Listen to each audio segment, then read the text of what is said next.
As 2020 finally slowly comes to an end, we have a chance to have a look at the last champion of the year, Rell the Iron Maiden. Now, even though Rell might seem like a random champion to some, interestingly, not only was Rell already teased in the lore before her release, but in fact, in Samira's story, Rell's name was actually mentioned. But back then, we thought that Rell would be just another side character. And keep in mind that all of this happened months before Seraphine was even teased. So props to Riot for setting up Rell almost half a year before her reveal. Now, with all of that said, I have to mention that Rell's bio on its own isn't really the longest, but it goes deeper than you might think. So without further ado, let's have a look at the story of Rell.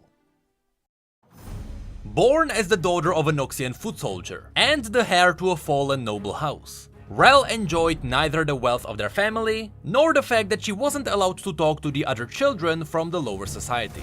Nevertheless, her parents had grand plans to mold her into someone who could shatter through Noxus's dense political landscape. As Rell's mother always said, excellence is measured in sacrifice, a saying which Rell remembers to this day. Excellence is measured in sacrifice. Or whatever.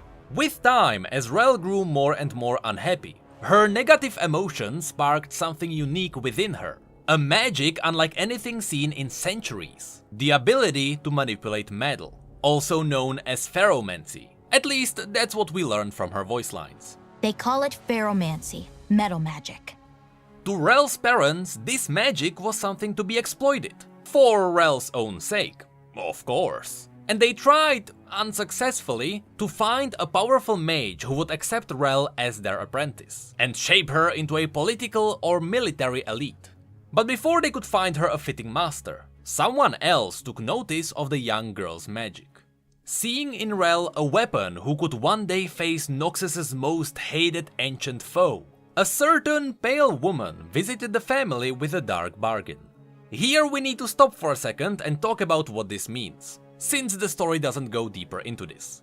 We learned that Leblanc learned about Rell's abilities, and based on that alone, she let her people train Rell, so that Rell could one day face an ancient Noxian foe.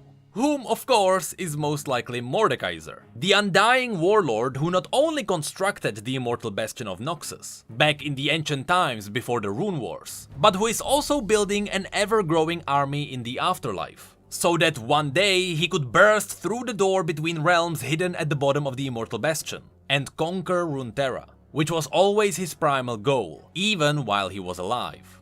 And of course, the most likely reason why Leblanc took interest in Rell specifically was because Rell can manipulate metals, and Mordekaiser's physical body is made of nothing but metal, so Rell would have an obvious advantage.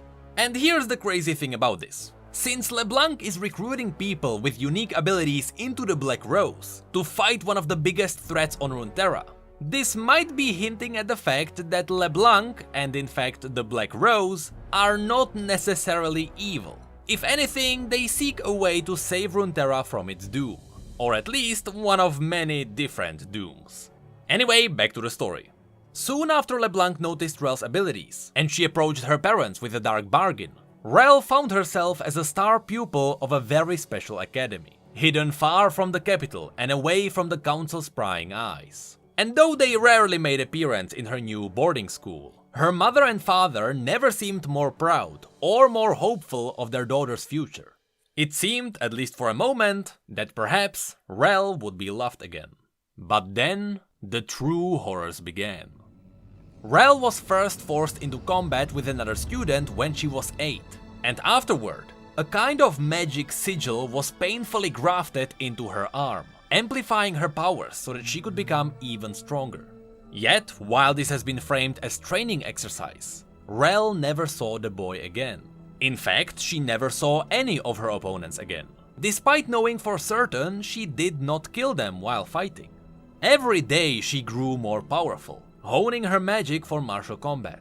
Over time, her body became covered with sigils that amplified her magical abilities to impossible heights. She was able to rip a vein of raw ore from deep out of the ground, twist the walls into deadly weapons, and superheat an opponent's armor until it collapsed and crushed them.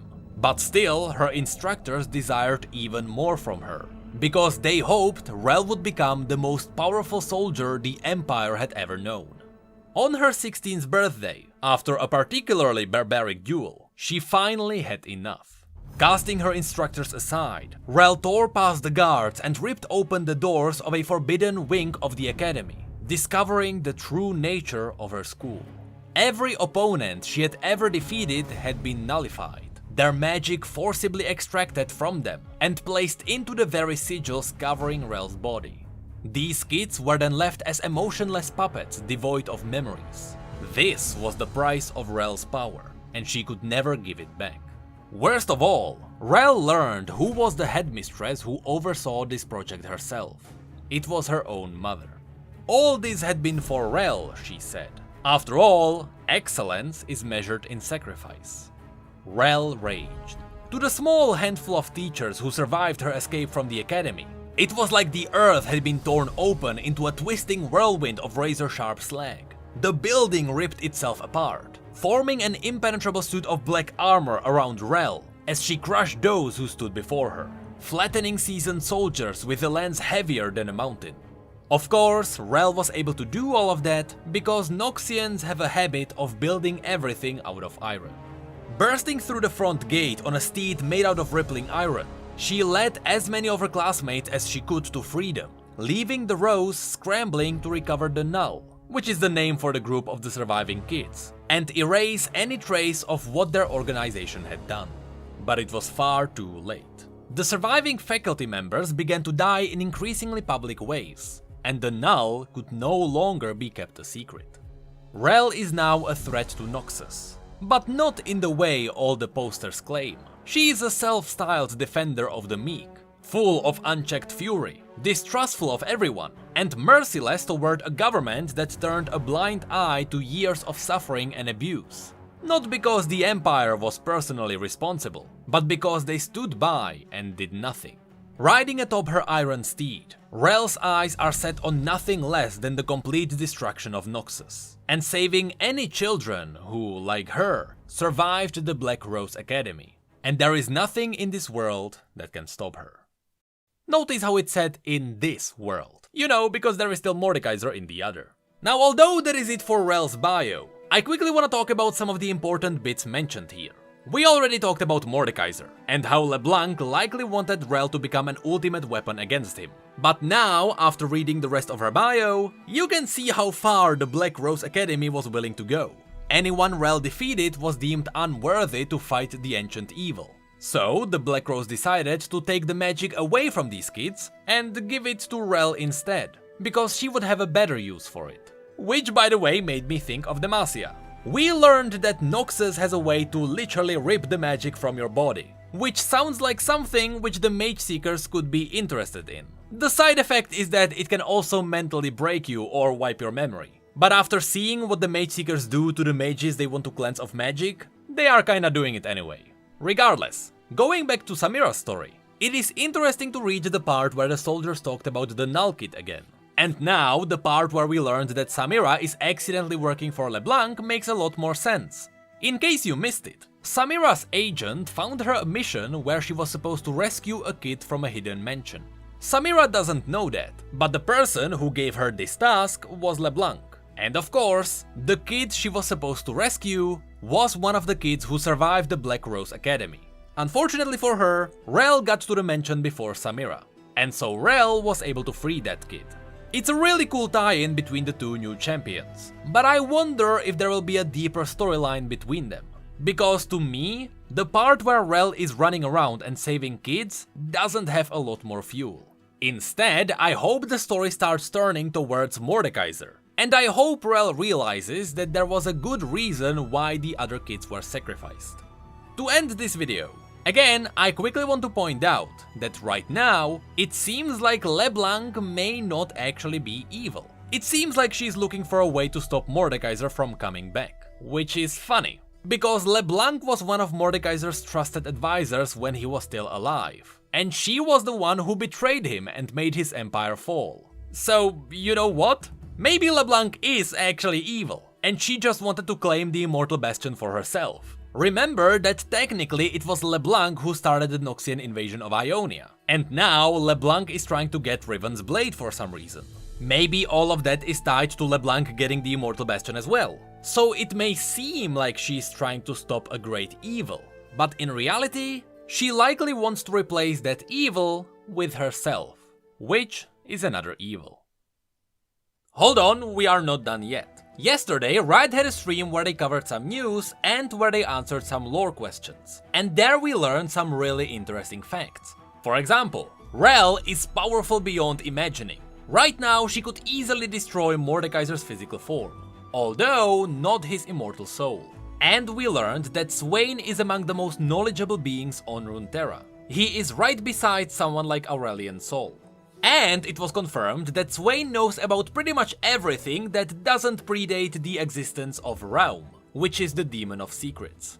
But after that, since it was confirmed that Swain knew about the Academy, we got a comment talking about why he didn't do anything about it. AT got one. Right, games. If Swain knew about the Black Rose Academy, who exactly did he? Why exactly did he not dismantle it? Did he plan to steal Rell from the Black Rose and use her in the military when she grew powerful enough? The way I would answer this question is the way I answer a lot of questions I can't answer, which is Perfect. posting that iRobot gif of like, that detective is the right question.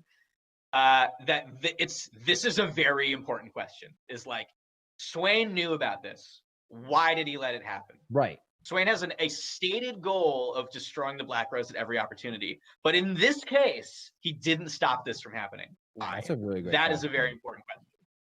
That's a good one. AT got one. That's a good one. We'll have to find out. Is this something we'll find out coming up? I hope not so. like in this story or so. maybe a future story. Yeah. Oh, not in this story, Okay. but I think in a future story, most definitely. Yeah.